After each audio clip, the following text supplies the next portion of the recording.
just spoke to him and Karen this morning. Oh, okay. I sent Charles Fletcher, I don't know if you knew him. I don't remember the name. So he wanted to come over to do a tour over here because he like runs the BMA office over at WACA. So I sent an email saying, hey, you know, anytime you want to come over, to ask George about it. And George was like, yeah, come over whenever you want. Okay. How's Van Karen doing? I haven't seen him on Facebook. Yeah, he'll be retiring this year. He's like, I think he's planning like end of the year basically, or very early next year. Yeah, That he's gonna retire. He's been trying to get a a couple things. Did basically you see my note this morning, but also their house yesterday is about in the Iowa, Cedar Rapids, not Cedar Rapids, up there at Do you want to reach out to them or Okay. do that? Alright. You know, I had a It's up to you. military buddy from Cedar Rapids. I was dealing with, I don't know, the other option obviously is we just On it, write people directly. Mm-hmm. and go They put out a check list in of at the We've done both in the past, and obviously we reach out to that. presidential travel people from the state. But there's obviously also. And I give him a call, like, hey, what's going on? And, what's happening with the trip? I think we should do both. What Just happens last if time. we turn left? I'll go about 3 blocks, turn left, and it's the Okay, first car on the secondly, I right. wrote Chinese saying we want the head of military volunteer, even if it's just off the record. Yeah, it's about 3 blocks. And then I said we got good background. So You was see that? the, He usually I does don't all. know if you had a chance to read that story, it references a. You walk in, there's like a dozen guys around the table, all getting shot because we have Karens there on the, I thought I could drink a lot until I met him, Yeah. but he is 3 times my size. Yeah, yeah. No doubt about that. It's funny, I found an old picture of when he was much skinnier. And my wife even made a comment, boy, he's gained a lot of weight. All right, yeah, so we should find out whatever that looks Right. like. Keeping you on Sounds your like toes it's today? a good work. I just know we can figure out how. Depends on what happens. Okay. And then lastly, we need to do a China story for COP26. You want to do that? Or sorry, Alex, Alex is more interested.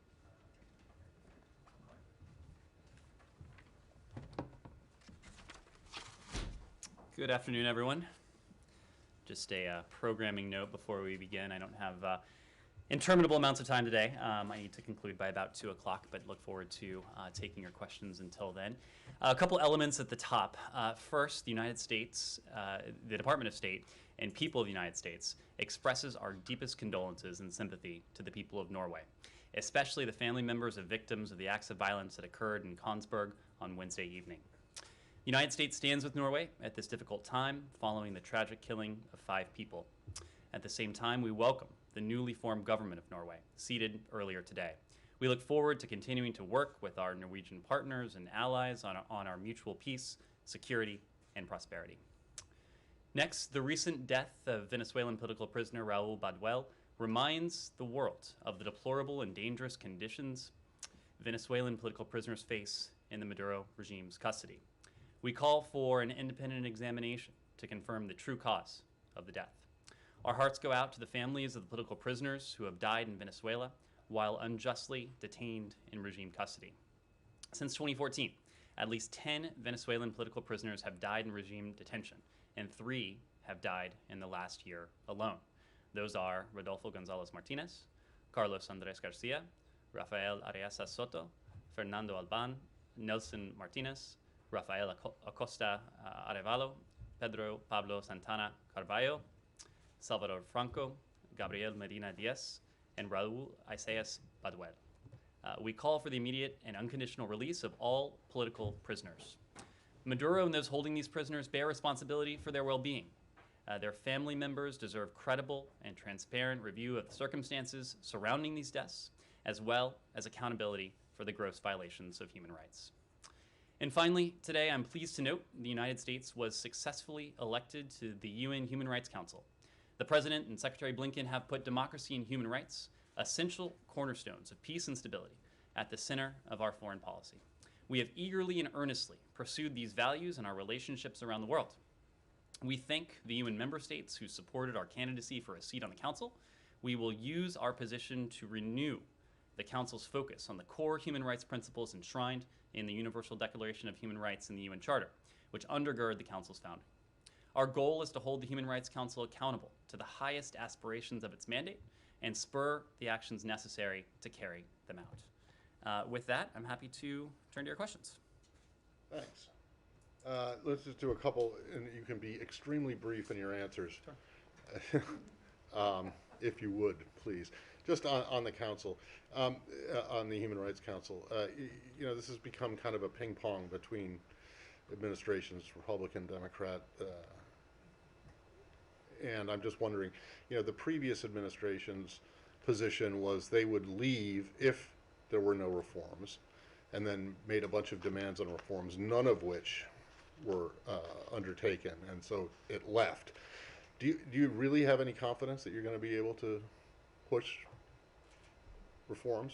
And are they the same reforms that the previous administration was looking for? Well, Matt, I don't know if I'm quoting Woody Allen or quoting a former boss of mine or quoting a former boss of mine quoting Woody Allen, but to paraphrase, when you're not at the table, you're on the menu. And that has been our guiding principle. We want to be at the table. We need to be at the table in order to be engaged, whether it's with the WHO, whether it's with the Human Rights Council, whether it's within the Paris context, whether it's within other realms that we've talked about. If we are to help shape institutions, to help them deliver on their highest aspirations, which is what we intend to do with the Human Rights Council, to help them promote the values, the interests that the United States and our partners share, we need to be there. And so, yes, we have concerns with the Council.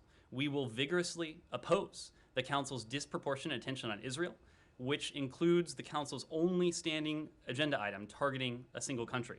We also will press against the election of countries with egregious human rights records.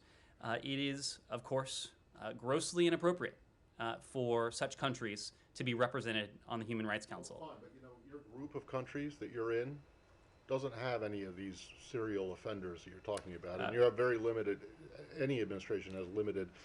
Anyway, but the point is, we would have no influence were we not a member of the council, and we're gratified today that we will become a member of the council. And with apologies to Woody Allen, I'm surprised you quoted him, but whatever.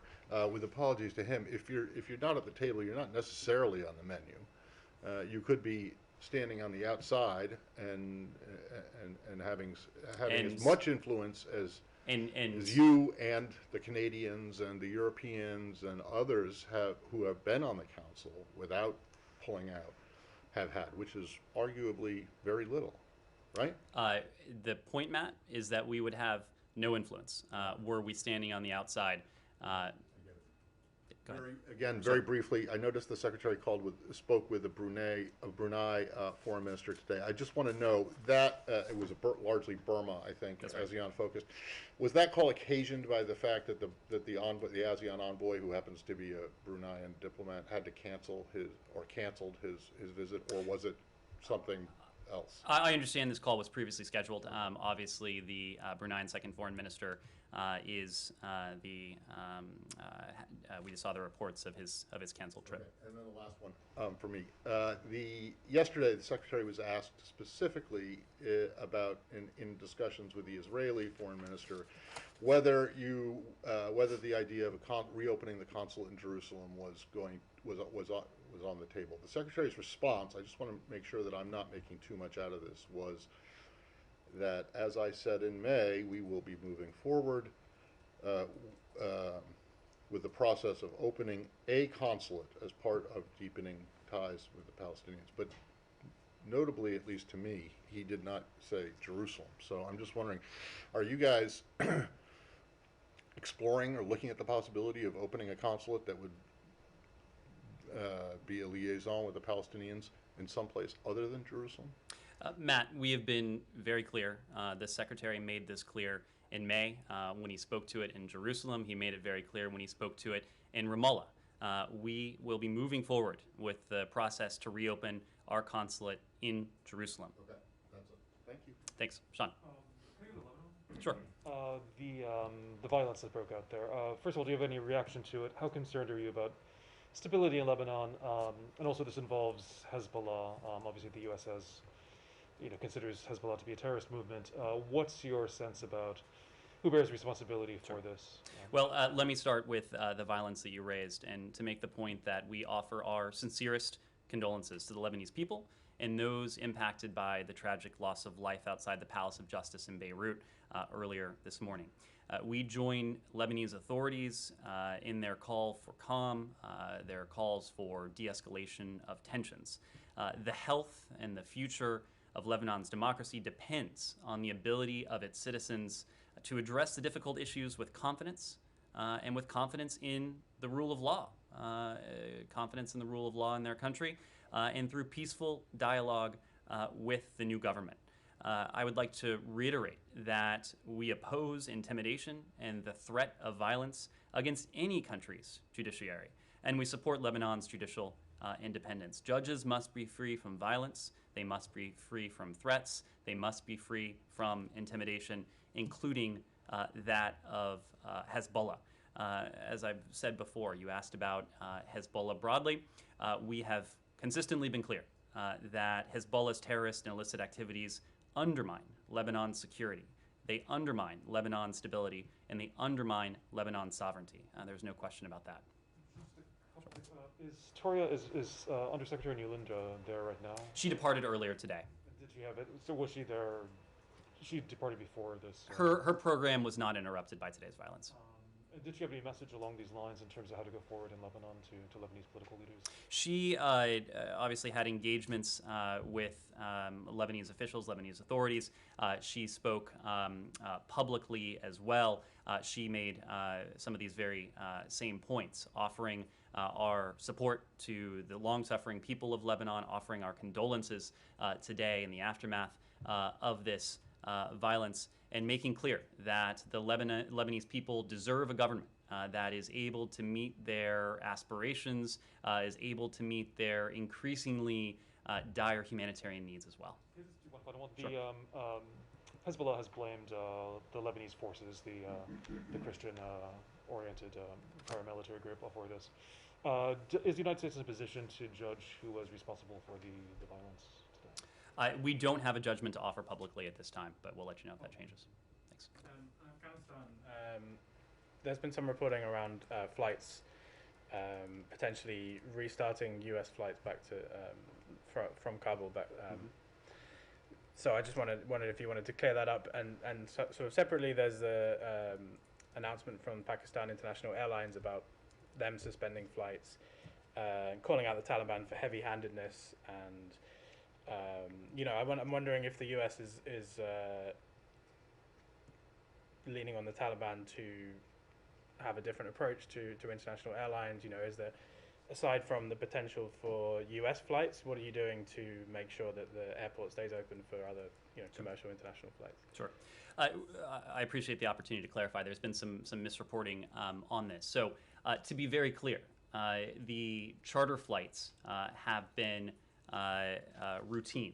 Our goal is to make them even more routine, to lend a degree of automaticity to these operations so that we can facilitate the departure of Americans, of lawful permanent residents, and others to whom we have a special commitment from Afghanistan if they choose to do so. But the idea that charter flights wouldn't resume until later this year doesn't, of course, comport with reality. We just had a charter flight that had Americans on board on Monday.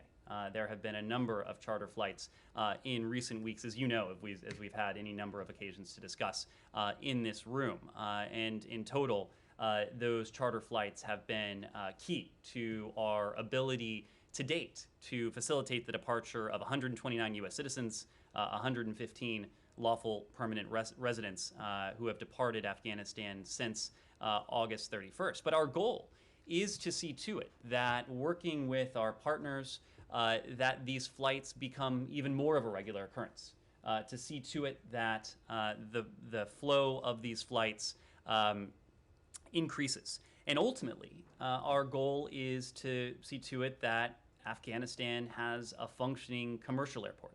We have been able to make good use of charter flights, including working with our Qatari partners in recent weeks.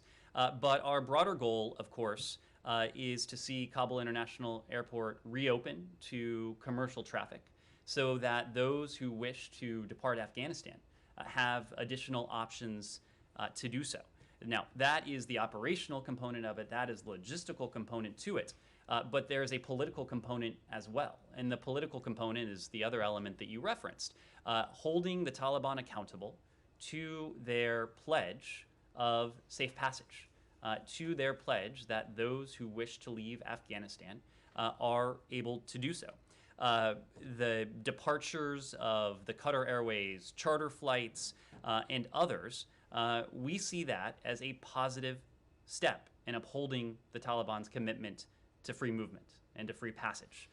But we are not satisfied, and we are continuing to press the Taliban to see to it that U.S. citizens, to see to it that lawful permanent residents, and those Afghans to whom we have a special commitment are able to depart the country if they so choose. As you know, a senior delegation met with senior Taliban officials who traveled in from Kabul in Doha on Saturday and Sunday. Free passage, freedom of movement was key to that agenda. It has been key to every single one of our engagements with the Taliban in recent weeks because it is of paramount importance to us. But it is not only of paramount importance to us, it was also high on the agenda when the U.S., together with our European allies, met with the Taliban on Tuesday, earlier this week, following the U.S. Taliban meeting in Doha. Safe passage, freedom of movement was also a feature of that meeting, just as it has been a feature of every multilateral engagement we have had. Whether that's with the P5 of the UN Security Council, whether that's with the G20, whether that is with the statements that the United States has put together, including one with more than half the world's countries, 114 countries, I believe, at last count, who made clear the expectation that the Taliban allow those to depart who wish to depart. So, sorry, just so you're saying, charter flights, those exist with with support from you guys, sort of logistical support.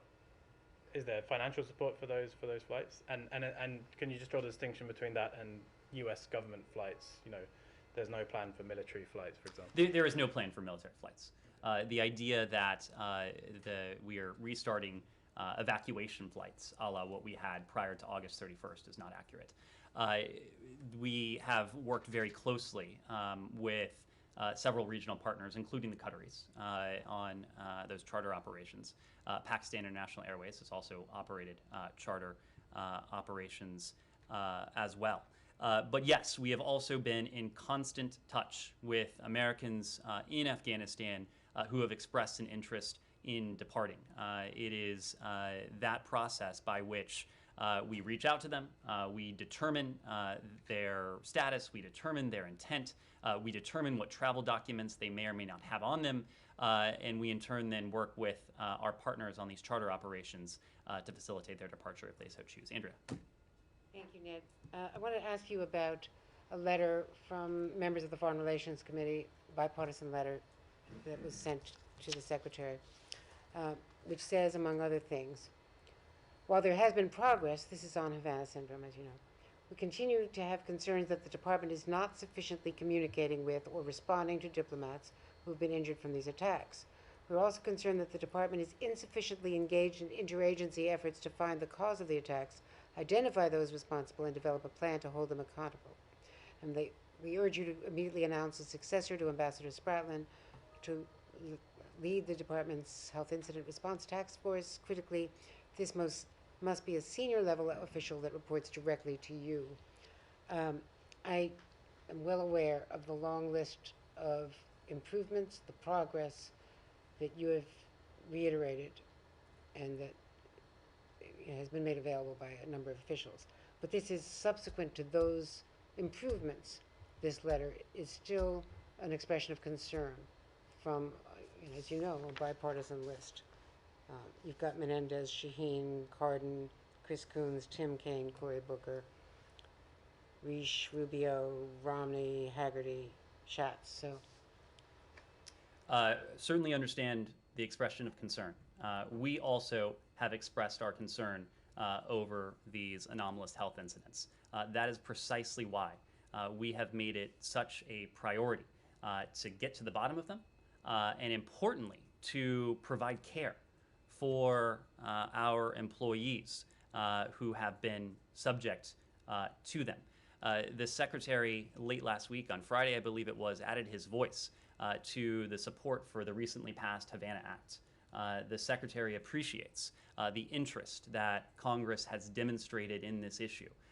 It is very, very consistent with the priority he himself has attached to this, as you know, Andrea, as we've had an opportunity to discuss. I've made this point before, but one of the briefings that the Secretary proactively requested before he assumed this office was on so-called cases of Havana syndrome, or anomalous health incidents, as we call them. He wanted to enter this job on day one with a firm understanding of where we were, what we had provided to our employees subject to them, and what more we could do. And we have been quite clear that this department had not always done a sufficient job in addressing these anomalous health incidents. That is why you have seen Secretary Blinken put such a premium on several areas. One is communication, an issue that was raised in this letter. And the Secretary has had an opportunity to meet with members of our State Department team who have themselves reported these AHIs. Deputy Secretary McCune and other senior officials have held town halls with overseas posts where a number of these incidents have been reported. We have sent out regular messages from the Secretary, from the Deputy Secretary, from our Health Incident Response Task Force to the workforce as well. We have made clear the resources that our employees have available to them in terms of training, in terms of to whom they should turn if and when they should feel that they have been subject to an anomalous health incident. So, with all due respect, with all that you say has been done, there has been criticism from a number of victims of what they don't call anomalous health incidents, by the way, because they think that diminishes and disparages what they are suffering. They believe that the Secretary should have met with them sooner. He should have been more engaged. And clearly the bipartisan members of the Senate, of the Foreign Relations Committee, believe that the communication is inadequate and that the appointment of Ambassador Spratland's replacement should not report to the Deputy Secretary, but should report directly to Secretary Blinken, and that there has not been enough attention at the top, that this is not perceived. What you say is being done is not perceived by many of the people who are viewing it from the outside and from the inside. What I can tell you, Andrea, is that the Secretary has no higher priority than the health and the safety and the security of our workforce and their family members and dependents. And this is precisely what that issue is about.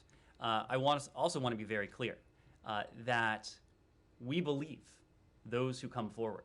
We take every single report of an anomalous health incident extraordinarily seriously. And we do that for a couple reasons. Number one, we want to make sure that those who have come forward are getting the care that they need.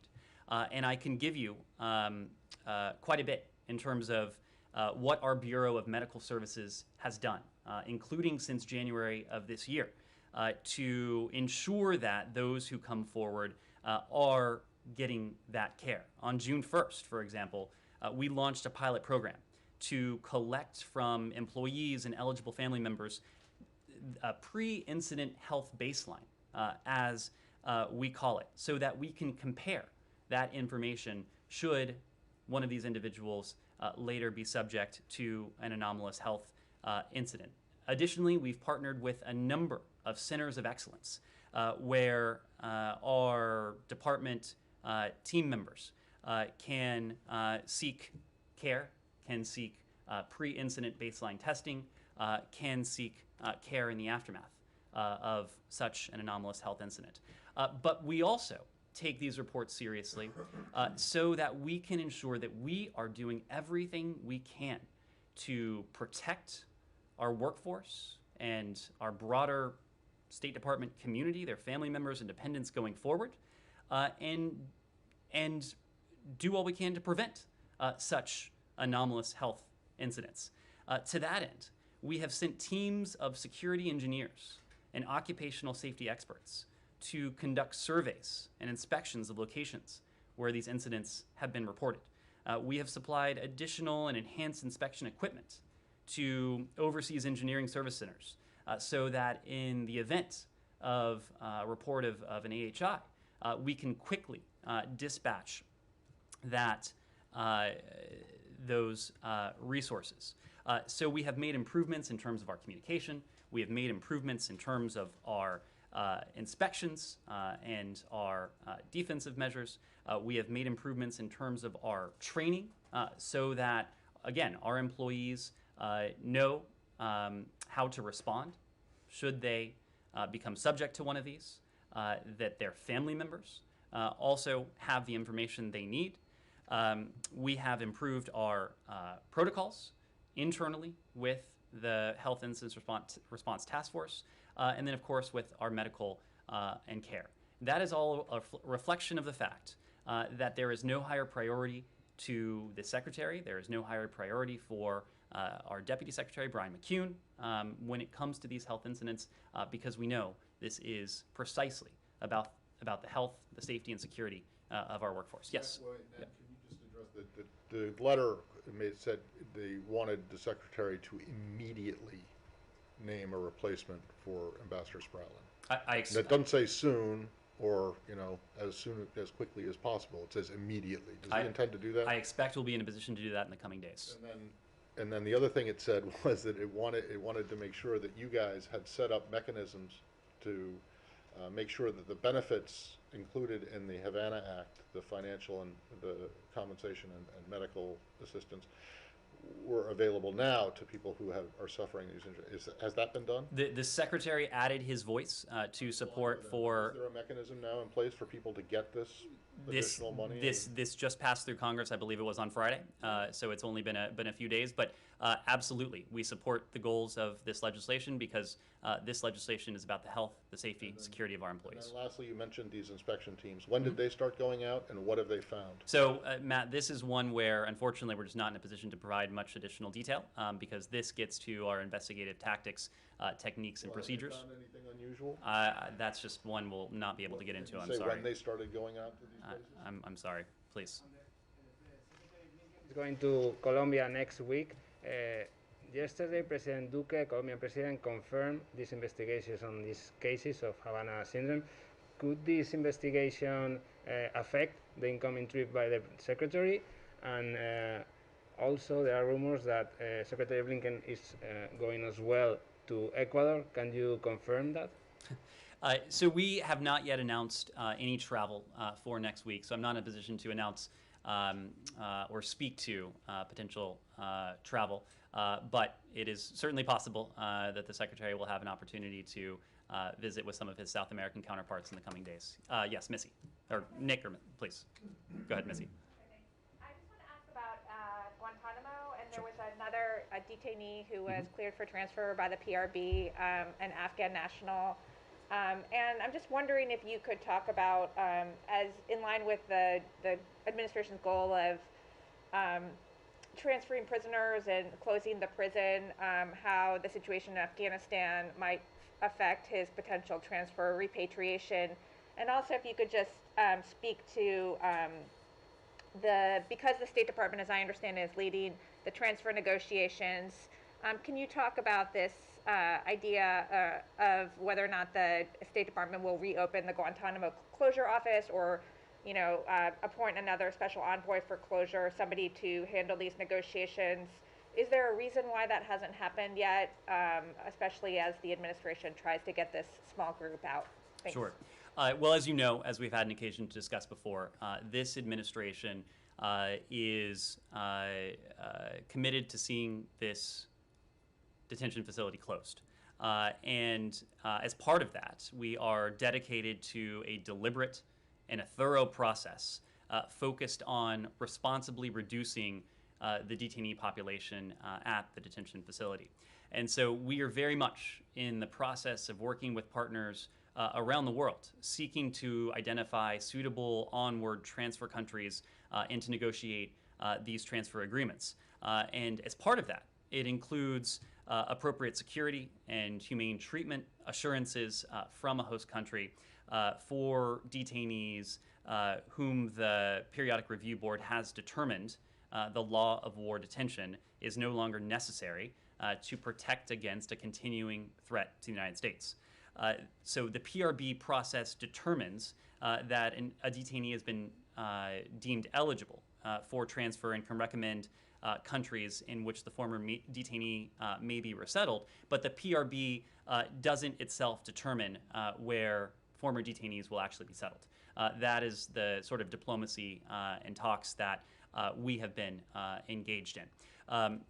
In terms of staffing here at the department, as you know, our CT Bureau has been playing the lead role in representing the department and our equities in the interagency process that is seeking to responsibly reduce the detainee population at the Guantanamo Bay detention facility. And Acting Coordinator Godfrey has been very engaged with countries around the world in seeking to find suitable onward transfer destinations for former detainees. So that process continues.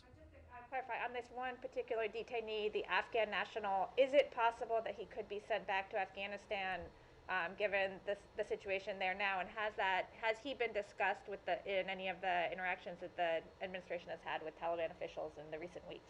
We typically do not preview where detainees will be transferred until and unless such a transfer takes place. So I wouldn't want to get ahead of those discussions. Nick, I'll come back to you. Yeah, thank you very much. A couple of random ones, but let me go back and ask a version of what Matt was asking. Have all of the steps that you detailed to Andrea delivered any more understanding of the source of the Havana incidents? So Nick, this is one of those questions that unfortunately we're just not in a position to speak to publicly. We are doing everything we can as part of an NSC-led interagency process to determine the cause of these incidents. We are doing that through any number of means and tactics, but we're just not in a position to speak to that. The U.S. has been calling for OPEC Plus, moving to oil, to increase production. Today in Moscow, there's a big event with the oil ministers. They made it clear that they are not going to increase production. Does the U.S. believe Saudi Arabia is blocking the request to increase production? Well, we are concerned, and we are monitoring the situation very closely. And as part of that, we are actively engaged with our European allies and partners during this critical time to ensure the security of energy supply. We also know that the high energy prices that we're seeing right now really reinforce the need to advance the energy transition while continuing to safeguard against energy crises and price shocks going forward. When it comes to OPEC, of course, we're not a member of the organization, but we are routinely and these days constantly engaged in diplomacy with OPEC member states, having these discussions in private, expressing our concern with current energy prices. It's an absolute priority for us. And therefore, are you concerned by OPEC Plus's rejection of your request to increase production? We are engaged in diplomacy with member states of OPEC. And last one about Afghanistan. Sure. I know you've been asked about this, but I want to talk about the billions frozen in the U.S. Jan Egeland, Norwegian Refugee Council, has been working on these issues for a long time, put it to me this way last night. Why is the U.S. sitting on the fence when it comes to unfreezing billions of dollars. So I will ask you, do you believe the U.S. is sitting on the fence when it comes to unfreezing billions of dollars that humanitarians say are for the Afghan people and can be delivered in a way that wouldn't benefit the Taliban? Let me answer this question this way. We are absolutely not sitting on the fence when it comes to our humanitarian commitment to the Afghan people. We have demonstrated that time and again, including with significant humanitarian pledges. Nearly $64 million just a few weeks ago for the Afghan people. $330 million in this fiscal year alone for the Afghan people. That has benefited Afghanistan's women and girls. It has provided health opportunities for the Afghan people. It has provided food, nutrition, the basic life-saving services that far too many of the Afghan people need today. And we will continue to be a humanitarian leader when it comes to supporting the people of Afghanistan. Now, it is true that the Taliban does not have access to the reserves that are held in the United States, and we have been very clear on that as well. Where we are, you might say, sitting on the fence, is because we want to see and to judge any future Afghan government by its conduct. And we have been very clear about the conduct that matters immensely to us. It is holding the Taliban accountable to their commitments to safe passage and freedom of movement, to their counterterrorism commitments, to respecting the fundamental human rights of all of the people of Afghanistan, including women and girls, and it's allowing humanitarian access to go back to where we started.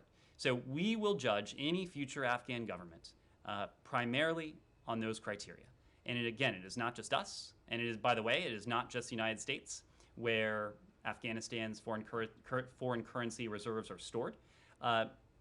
This is something the international community has made very clear.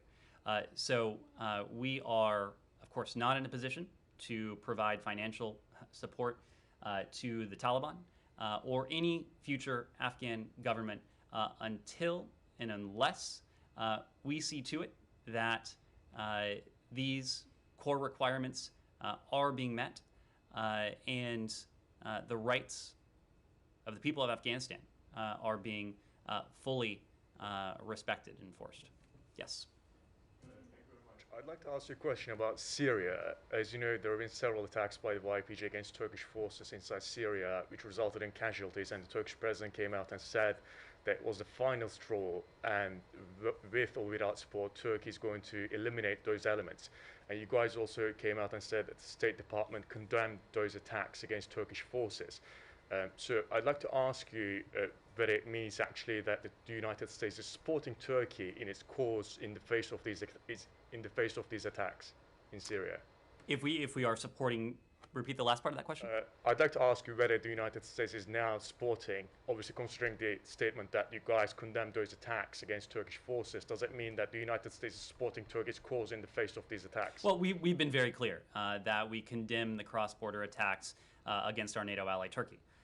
We have expressed our condolences to the families of the loved ones who were killed in these attacks, and we've underscored the importance of maintaining the ceasefire, lines of ceasefire, and halting these cross-border attacks. We've been eminently clear about all of that. We've also been clear that it is crucial that all sides maintain and respect ceasefire zones to enhance stability in Syria and work towards a political solution to the conflict. When it comes to Turkey, Turkey, of course, is an important NATO ally. We have shared interests in any number of areas. That includes countering terrorism, ending the conflict in Syria, and deterring malign influence in the region. And so we do share an interest when it comes to Syria, and namely to ending the conflict in Syria. And we'll continue to consult with our ally Ankara on Syria policy, together with Syria's other neighbors, as we seek areas for cooperation, as we seek to bring about an end and a diminution to that violence. A quick follow-up with that, please. So with where we're standing right now, with the Turkish president saying that an operation, a cross-border military operation might be imminent, what's the US position on that? Again, we have condemned the attacks. We have emphasized the importance of all sides respecting and maintaining ceasefire zones in order to enhance stability in Syria. Yes. Nicaragua. Does the U.S. have anything on Nicaragua's presidential election on November 7, and would the U.S. recognize the result? And separately, if I may stay on the same hemisphere, on Venezuela, does the U.S. agree with the EU's decision to send electoral observers to Venezuela's November 21st regional elections? Thank you. Thank you, Nike. So when it comes to the elections in November of this year in Nicaragua, look, the simple fact of the matter is that President Ortega and Vice President Murillo, their decision on August 6th to ban the last genuine opposition party from participating in the elections, it underscores their fear of free and fair elections and their desire to remain in power at all costs. This autocratic maneuver followed the detention of 7 presidential candidates and dozens of other opposition figures, human rights activists, business leaders, students, journalists, and NGO workers over the last several months. We view the regime's latest undemocratic and authoritarian actions, which has, again, been driven by a fear of an electoral loss, as the final blow against Nicaragua's prospects for free and fair elections now next month. That electoral process has lost all credibility. It is now a foregone conclusion that Daniel Ortega will ensure that the elections in November are a sham and that he will proclaim himself victorious in the aftermath of those elections. Yes. Sure. Sorry. Do you know if during Secretary Blinken's meeting with the EU's Joseph Borrell, these elections came up? I don't know if if Nicaragua came up in the meeting today. We'll find out and get back to you on that. Does that mean you weren't in the meeting? I was not in the meeting today. Oh, Yeah. okay. Well, then I have a question that maybe you could take up about the meeting. Yes, please. I would like to ask about the DPRK. You have mentioned you remain prepared to meet the DPRK without any precondition, anywhere, anytime. However, we haven't seen any meetings so far. So what went wrong? So have you proposed the lifting sanction on the table? Well, to take a step back, we have been very clear that we believe diplomacy, including direct diplomacy with the DPRK, is the most effective means to meet the policy objective that has emerged from a review of our DPRK policy that we completed some months ago. And that objective remains the complete denuclearization of the Korean Peninsula. It is a policy that calls for calibrated, practical approach that seeks serious and sustained diplomacy with the DPRK to make tangible progress towards that goal. So we do stand prepared to meet with the DPRK without preconditions. We have made, in fact, specific proposals to the DPRK, and we will await a response. We will await outreach from the DPRK. As we do that, I don't want to give the impression that we are at a standstill. We are engaged in vigorous diplomacy with our allies in the Indo-Pacific, including with the Republic of Korea, including with Japan, including with our other allies and partners in the Indo-Pacific. But the threat of the DPRK's nuclear weapons and ballistic missile programs, these are threats to collective security that we discuss with partners and allies the world over, and we'll continue to do that. I can take a final question or so. Yes, in the back. Yeah, I have a question about the elections in Iraq. This now more and more factions are refusing to accept the results. Do you fear that this political uncertainty will lead to more destabilizing the country, and will it affect the plans of the withdrawal of U.S. troops, combat U.S. troops from the country? So I would refer you to the Department of Defense when it comes to our troop presence, our troop posture in Iraq. It is something that we did have an opportunity to discuss in the strategic dialogue that we held with our Iraqi partners a couple of months ago. now we made an announcement in terms of our troop disposition in Iraq. I don't have any indication. I have no reason to believe that posture would change as a result of what we have seen to date. When it comes to the election results, I want to be very clear that we condemn the threats of violence reportedly made against the Independent High Electoral Commission and UN personnel. We believe firmly, as do our partners, that any electoral disputes should be resolved through established legal channels. Of course, we haven't seen final results. I think we expect to see final results in the coming days. So we aren't going to prejudge the outcome of the election, but we are confident that we will be able to have a productive and constructive relationship with the future government in Iraq. Thank you all very much. Can I do one more on Sure. Israel? Sure. And it doesn't have to do with the consulate, but it does have to do with settlements. And that is, I just want to know that if in yesterday's meeting with Foreign Minister Lapid, if the Secretary brought up the settlements issue, they seem to be plowing ahead, moving ahead with additional construction, but not making not without a lot of fanfare. And I'm just wondering if this is a concern for you beyond what you have said in the past when you're asked this by Saeed every time. Well, Matt, we did issue a readout of both the trilateral meeting and the Secretary's bilateral meeting with Foreign Minister and alternate Prime Minister Lapid. We have been clear publicly and in private about where we stand on settlement activity, on annexation. We oppose any unilateral steps that put a two-state solution further out of reach. But you haven't gone. Your concern about what they're doing hasn't increased in over the course of the last month or so? Our position on this has remained constant. Thank you very much.